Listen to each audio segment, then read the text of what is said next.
Renungan kita pada hari ini bertajuk Sarah. Dalam Kejadian 18 ayat 14 menyatakan, adakah apa-apa yang mustahil bagi Tuhan?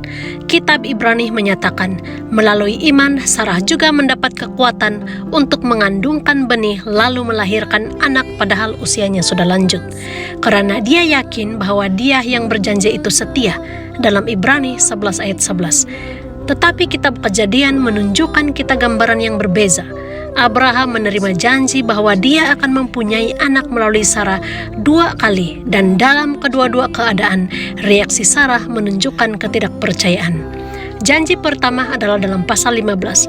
Tuhan menjelaskan bahwa Eliezer tidak akan menjadi pewaris Abraham, tetapi anak lelaki darah dagingmu sendirilah yang akan menjadi ahli warismu. Dalam ayat 4.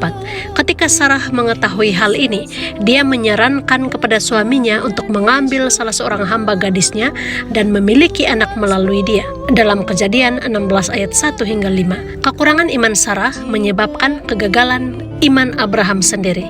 Hasilnya adalah konflik yang besar di mana akibatnya masih kita menderita sehingga sekarang. Kemudian Tuhan mengulangi dan menegaskan kembali janjinya kepada Abraham dalam pasal 17. Aku akan memberkatinya dan melalui dia juga aku akan memberikan seorang anak lelaki kepadamu. Aku akan memberkatinya dan dia akan menjadi ibu bagi bangsa-bangsa. Raja-raja pelbagai negeri akan muncul daripada keturunannya. Dalam ayat 16. Kemudian Tuhan sendiri ditemani oleh 2 malaikat mengunjungi kemah Abraham dan dengan jelas menyatakan, tahun depan aku akan kembali kepadamu dan pada waktu itu Sarah istrimu akan mempunyai seorang anak lelaki. Dalam Kejadian 18 ayat 10. Sarah mendengar ini dan ketawa dalam hatinya.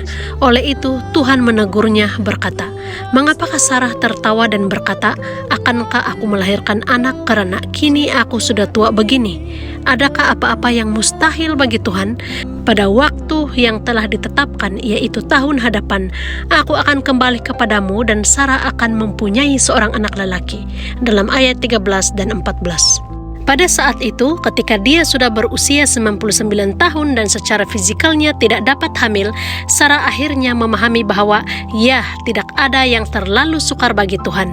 Dia mempercayai firman Tuhan, mempercayai dia dan keajaiban seorang anak lelaki yang akan mewarisi janji-janji kepada Abraham dipenuhi. Bagaimana dengan kamu? Adakah kamu akan menunggu sehingga kamu berusia 99 tahun sebelum kamu percaya? Janji-janji Tuhan sudah diberikan. Langkah seterusnya adalah bagi kamu untuk mempercayainya dengan iman. Demikianlah renungan kita pada hari ini. Tuhan memberkati.